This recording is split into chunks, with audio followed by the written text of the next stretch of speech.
Cuando el New Yorker me encargó que cubriera la información del juicio a Adolf Eichmann, yo supuse que el tribunal tenía un solo objetivo: cumplir las exigencias de la justicia. No era una tarea sencilla, porque el gran tribunal se enfrentaba a un crimen que no había sido tipificado en los códigos de sus leyes, y con un criminal de un tipo que la sociedad no había visto desde los procesos de Nuremberg. Aún así, el tribunal quiso definir a Eichmann como a una persona enjuiciada por sus actividades.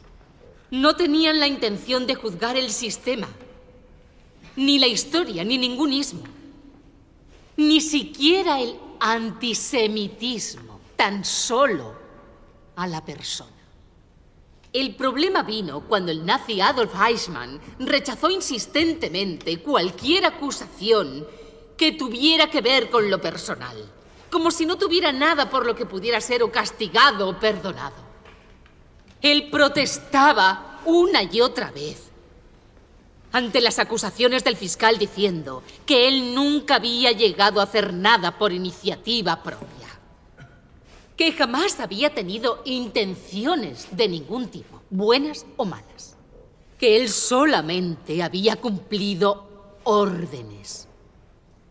Este argumento, habitual de los nazis, demuestra claramente que el mal más grande del mundo puede ser cometido por cualquiera, y que para hacerlo no es necesario tener ningún motivo, o fuertes convicciones, o corazones crueles, o intenciones malévolas. Basta simplemente con negarse a ser persona.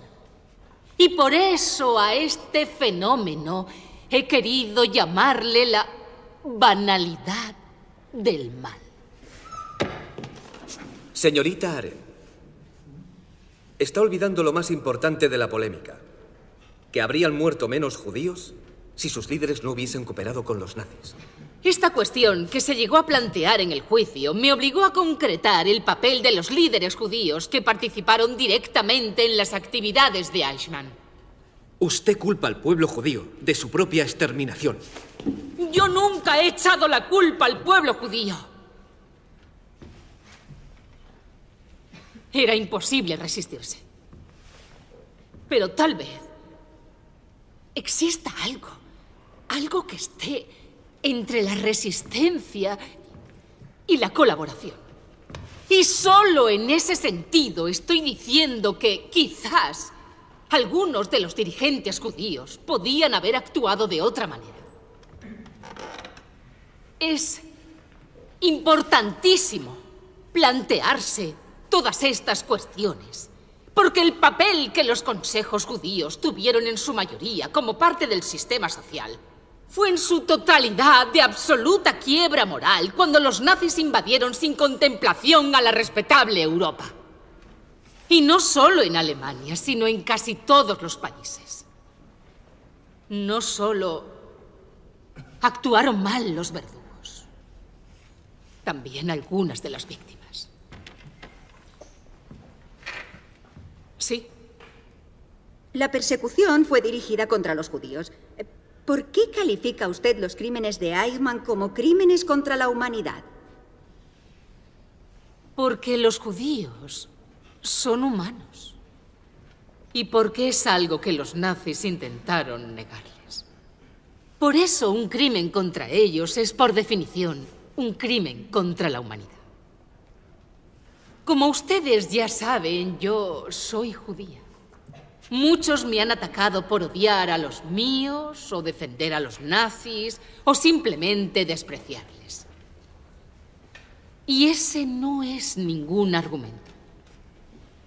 Asesinato moral es su nombre. Yo nunca he defendido a Eichmann. Tan solo he querido reconciliar la increíble mediocridad del hombre con las terribles consecuencias. Intentar comprender no significa perdonar. Así que toda mi responsabilidad Es comprender, y será también la responsabilidad de cualquiera que desee escribir o estudiar sobre este u otro tema. Desde Sócrates y Platón, entendemos que el pensamiento es algo así como el diálogo silencioso que el alma tiene consigo misma.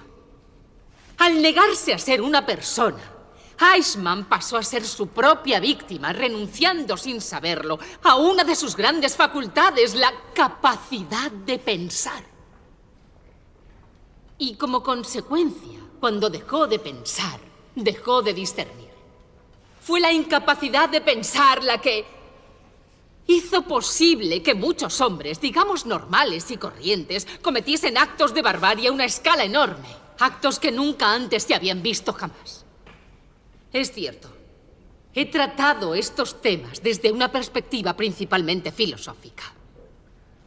La esencia del pensamiento al que me refiero, no es la del conocimiento, sino la que distingue entre el mal y el bien, entre lo bello y lo feo.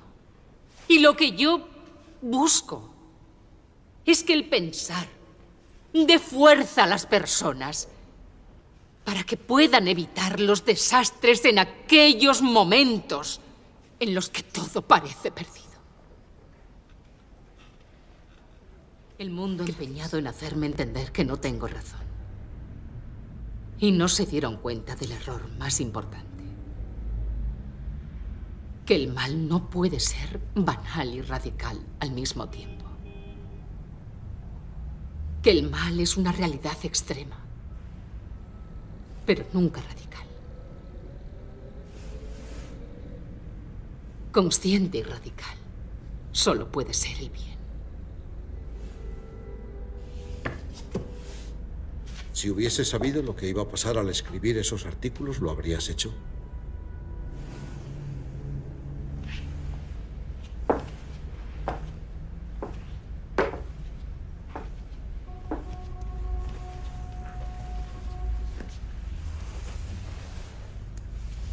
Sí. Claro que lo habría hecho.